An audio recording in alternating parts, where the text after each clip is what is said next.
Right now on the Huffington Post, whodunit? Ricin letter suspect Paul Kevin Curtis was released from custody yesterday, and now investigators are searching the home of another Mississippi man.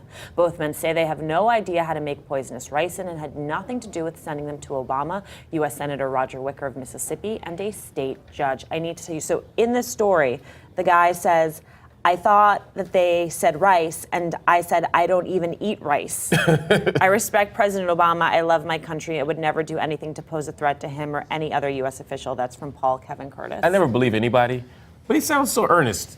And clearly there's a series of mental health challenges that he has had in his past, and this has been a real nightmare for his family because in their mind, I mean, but this is always the way family comes out and says, I can't imagine that he would possibly do something. Right. Rarely do people say, yeah, I knew that was going to be him. You know, so I mean, I don't know what the truth is. I don't know what's underneath it, but it'll be interesting to see.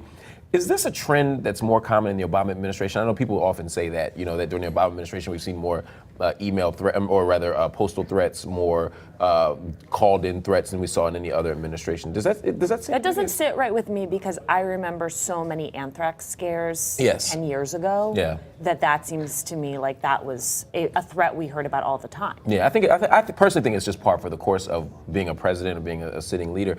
I'm excited to know that we seem to have our hands around this, you know, in a way that we often do not. This is one of those situations where I feel like we're actually under control. Right, and this story to me definitely seems like it got a lot more traction because it came in the middle of a chaotic week where we really did feel under threat, and so this was yet another threat added to that.